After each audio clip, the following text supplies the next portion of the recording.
Hello, and welcome to School to Homeschool.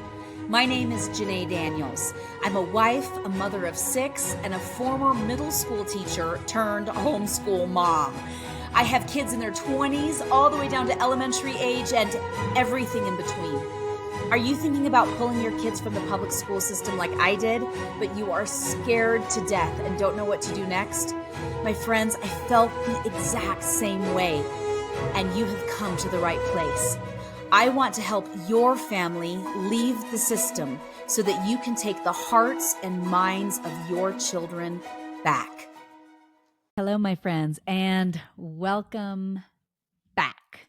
I'm very excited for the next few weeks and months because we have some amazing guests coming on. I've just secured a few people that I've been really excited to interview. We've gotten that buttoned up of when we're going to be interviewing and then editing and posting. So stay tuned because we've got some very cool people coming on to share their wisdom and insight and knowledge with us.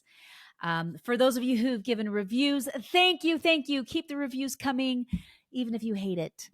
I'd love to hear what you have to say and what you think. I just appreciate the reviews. I appreciate the thoughts. And I read them. And it matters to me. So thank you for sharing the reviews on whether it's Apple or Spotify or whatever platform you're on. For those of you who are interested, I was just on a virtual conference and spoke there. There was several speakers to help those of you thinking about homeschooling and transitioning. As soon as they release the recording of it, I will put that in the School to Homeschool private Facebook page so that you can have access to that to listen to all these really fantastic speakers. I specifically talked about the deschooling process and the deschooling process only. That was my focus, was deschooling. And so I'll put that in the private Facebook page. Very excited for that. So let's get started with today and today's topic, which actually comes from Sarah and the private Facebook page. And she asked a really important question. I thought, I have not addressed that, and I probably should address that. So let's talk a little bit about her question. And her question, and I'm going to paraphrase here, is essentially like, I've been deschooling for several months, and now what? I'm scared to death to everything feels overwhelming. Adding all these curriculums and these extra subjects feels really overwhelming. So what do I do and how do I do it? And I just feel overwhelmed. The deschooling was good, but now what? So that's what I want to talk to you today about, is like, you've deschooled. Now what do you do? How do you proceed in their education? So I want you to think back. And if you haven't listened to this episode, I think it would help.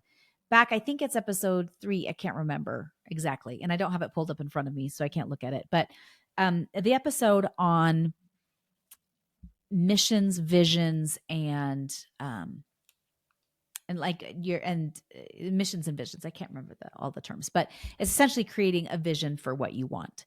So I want you to think back on when you had your children, or you got your children, or you found out that you'd be raising the children and you didn't realize that you'd be raising kids. I want you to think about what your hope for those children was. Like, what did you want them to take with them when they someday left the house? I remember, I went to a university in Hawaii for school. I paid for it myself, just so that you know, and I got scholarships. Before you think my family was wealthy and could afford that, so that you know, I worked 3 jobs to go there. And then I worked the whole time I was there. And then I got scholarships and one tiny student loan.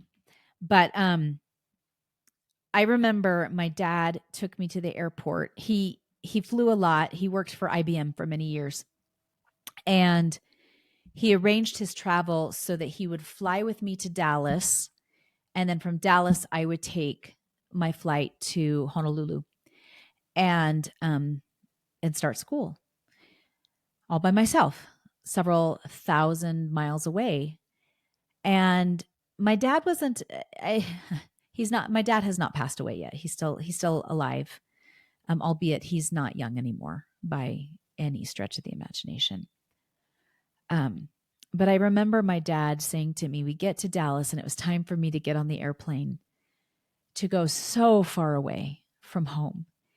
And I was so excited. I didn't start school until January. I took fall to work to be able to pay for it. I worked, like I said, 3 jobs to save up enough to go.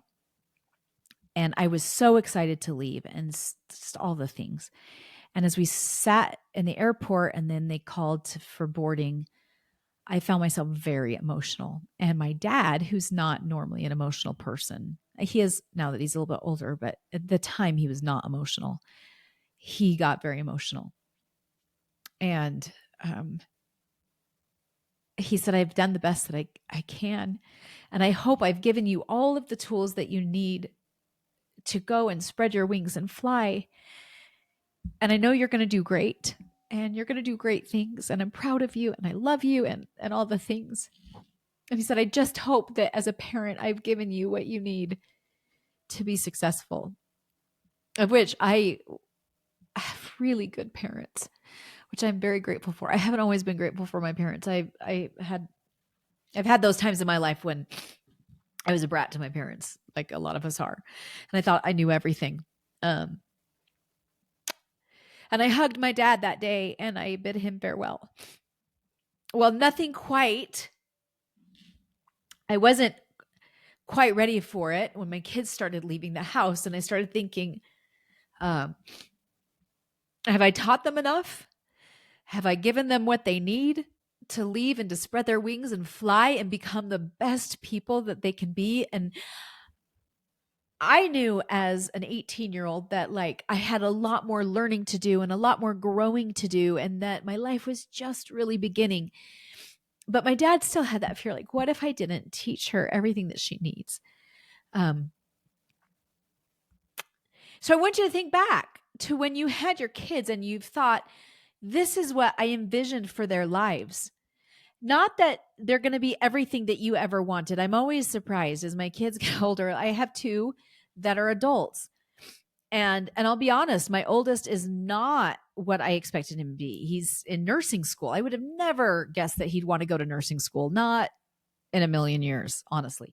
He gave me a run for my money. That child, oh my gosh, gave me a run for my money. And yet he is doing remarkable things and he's a firefighter. And but I wouldn't have guessed that for him, right? But there were things that I wanted him and my oldest son's name is Cameron and James, and then my other kids. I want them to know that when my husband and I got married, we decided as a couple, like, these are really important things that we want our children to leave with. These are the values that we want for them to hold dear. We want them to be good people. We want them to have a foundation of faith. I'm God-fearing. I wanted my children to leave understanding and having faith in Christ. Whether or not they choose that as adults is totally up to them. But I wanted to at least give them a foundation in that and give them a spiritual and a religious foundation. I wanted to give my children a foundation of like what our country was built on, an understanding of history.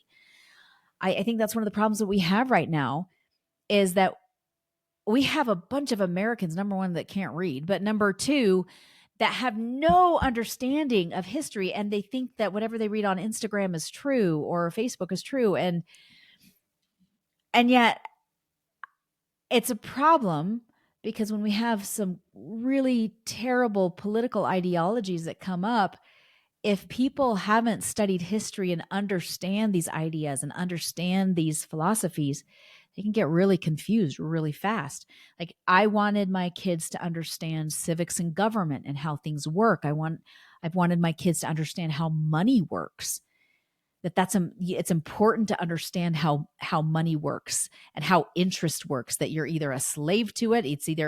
You're either paying it or you're being paid by it, right? There's all these principles. I wanted them to learn to work hard. I wanted them to learn to serve other people and look for the needs of other people. And as Mr. Rogers said, you always look for the helpers. Like when there's a disaster, look for the helpers. I wanted to teach my children, you're to be one of those helpers. Yes, there's going to be times that you need help, but I want them to be one of those helpers.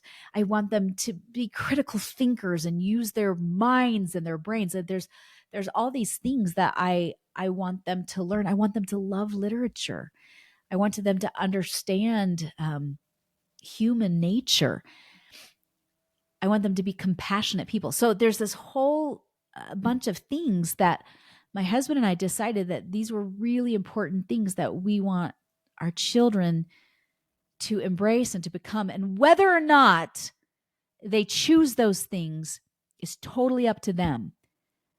But we want to have at least fed the stuff to them, these ideas and this, about character and values and history. And I want them to be able to do math up through decimals and percents and understand taxes, right? These are important things. So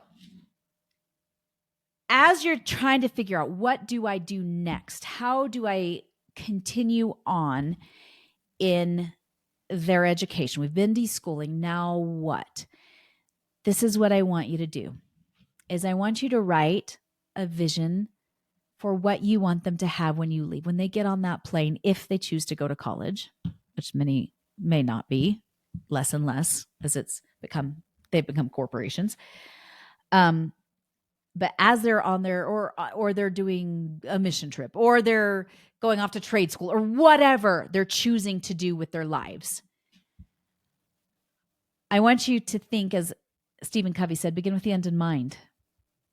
What do you want them to take with them when they leave your home?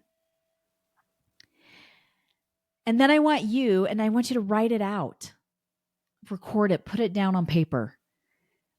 Jordan Peterson said, when we write, it's a way for us to articulate our thoughts. So we can articulate our thoughts by putting it on paper, typing it out, however you want to do it.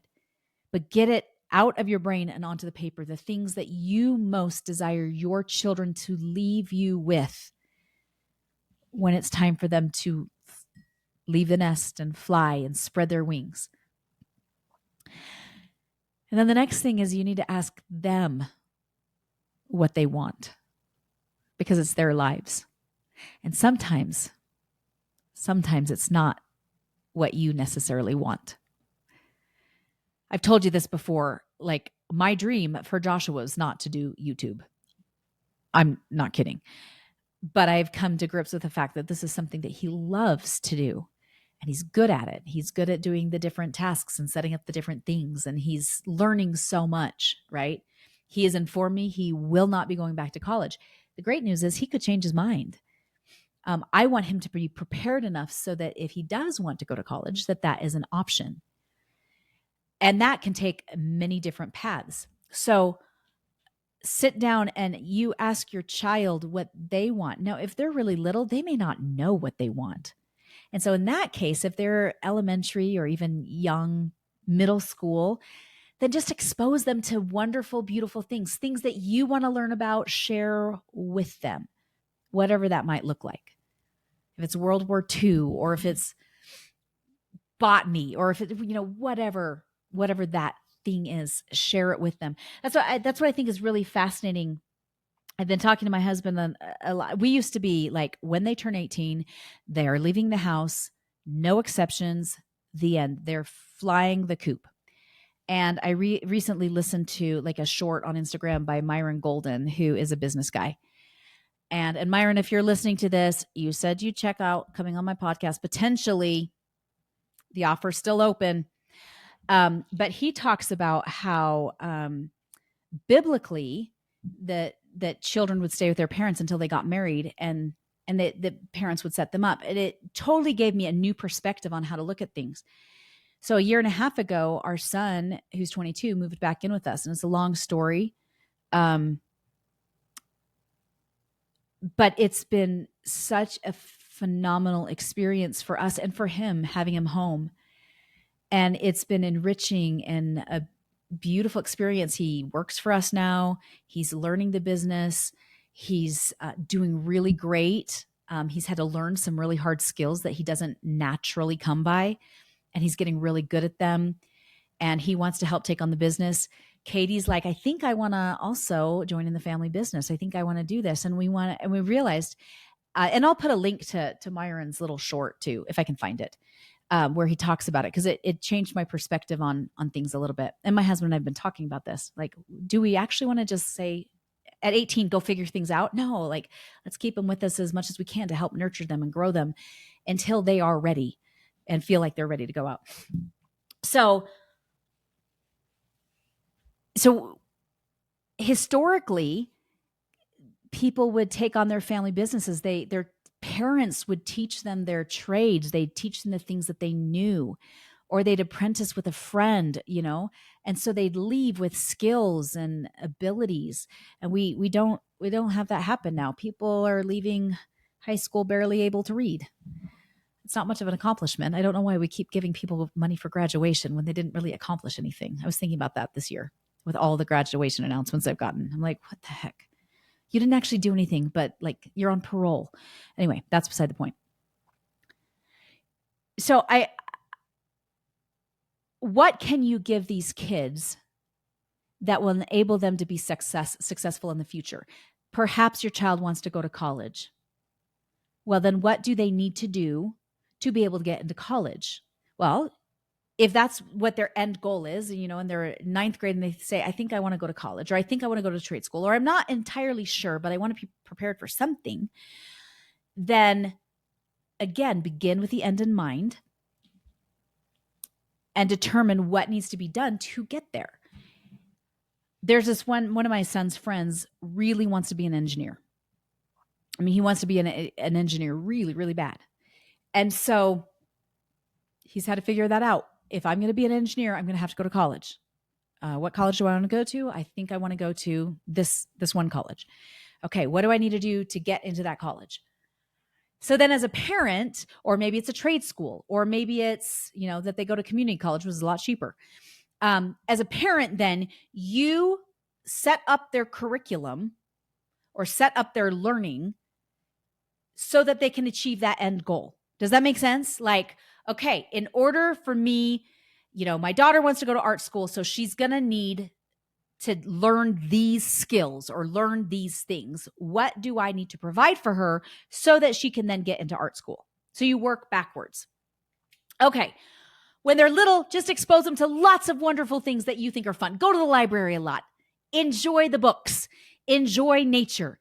Enjoy all of the beautiful things that this world has to offer, and enjoy cooking with them, right? As they get a little bit older and they're starting to go into middle school, figure out what they want to do, plus what you want to teach them. And then you come together and you work out a goal, and then you discuss it with them, especially as they're getting older.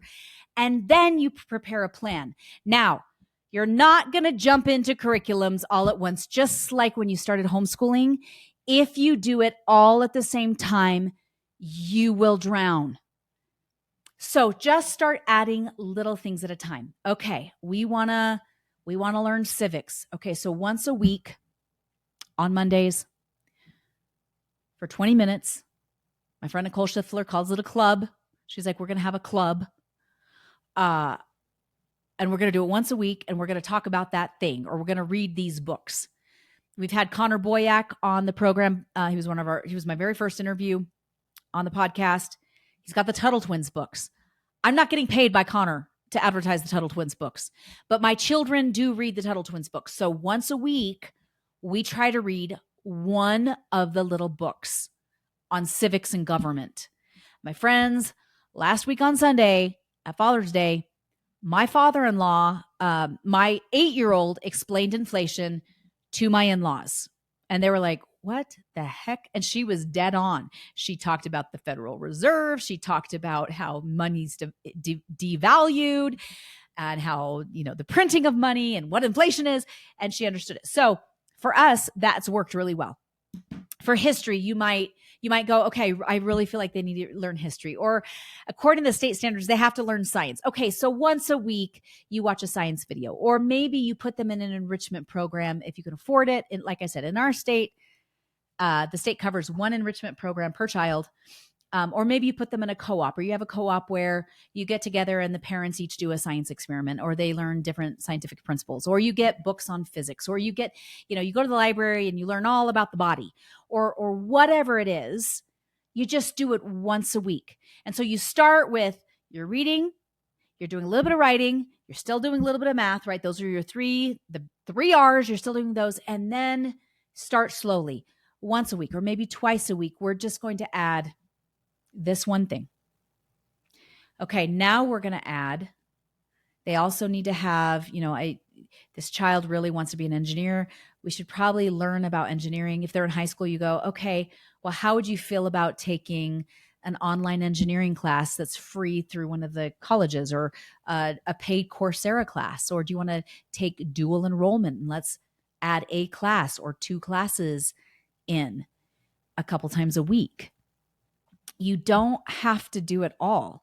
I think it's Pam Barnhill who does the morning basket, where you have a basket, and then every day you read the next thing that's in the basket, right? So you might have something on civics, and you might have something on history, and you might have something on science, and you might have, and each day you read a different chapter of the next book or do the next project. Whatever you choose to do, go slow. There's no need to rush. You're not competing against anybody. Now, for those of you parents who are really concerned because you're like pulling them out as a junior year or senior year, you can put more of the burden on them and say, okay, I will follow up with you. I'll help you hold you accountable. Do you want a curriculum? Do you not want a curriculum? I can get you a curriculum if you want one. We can do Khan Academy. We can look for some free things. We can get books from the library. But let's talk about things that you want to do to get to your next step, whatever that looks like. You want to go to vet school and you want to become a vet. Okay, then you're going to need, biology classes or whatever. So you begin with the end in mind, and then you slowly add things. Again, if they're older, you might be like, okay, you're going to have to do like 6 different things. But again, it doesn't have to be hours and hours and hours of those things. And it doesn't have to be every day. It could be once a week, and that's perfectly fine. We do civics once a week for like 15 minutes. And my kids still know more than they do with the kids in the public school system. Doing 15 minutes of civics a week, learning it through story. So that's what you do. You add things slowly. But the older your child is, the more buy-in you're going to need to get, because it's their life. And that's the hard part, is that you have to slowly cut the apron strings, as my mom used to say. You have to slowly let them spread their wings and let them make choices and let them choose the things that they want to study. Again, as a parent, we guide them, we direct them, we have hopes for them, we try to teach them, but ultimately they become who they want to become. And we don't get to pick. And we still love them, even when they make dumb choices. We don't always have to agree with them. We don't always have to support their choices. We don't have to enable them. But we do have to let them make their choices. We still need to parent. We absolutely still need to parent. We still need to love them and have our arms wide open to them. So that's what I have to say. That's for you, Sarah. Because I know some of you are overwhelmed about, oh my gosh, I have to do all these things. Even if it's once a week, it's okay. I do have to say, when I very first started homeschooling, I called my friend Elizabeth, and I actually would love to have her on the program because she's just full of goodness and fabulous advice. And she's like, Janae, I really don't like science, but in my state, we have to do science. So literally, we read a book about animals with my little kids once every couple of weeks, and we call it good, right? Like, that's what they do. as her kids got older and one of her kids is like, I think I want to go to college, that she's like, okay, then you could take a science course online, or here's some different options. You could do an internship with the zoo, or, there's other things that could be done. So just start slowly and then add, because if you try to do it all at once, you're going to fail. And that's where what I do myself is like, we had Andrew Purua on and we had Adam Andrews, and I'm like, my children need to learn logic. They need to learn rhetoric. They need to learn geometry after all. They need to learn, I need to teach I need to do all of the things. And I'm like, whoa. Okay. What's my vision for my kids? What's their vision for them? What are the things they're going to need? Do I want to add any of those things? Okay. Less is more. Less is more. I'll just add one of those things, not all of the things. And so I even find myself getting overwhelmed when I'm like, oh, I want to do all the things. Just less is more. We're just going to add it once a week and we'll call it good. And it doesn't have to be an hour. It can be 10 minutes. And that's enough. And by the way, I just ordered more butterflies. They came, they turn into chrysalises. This is science for us right now.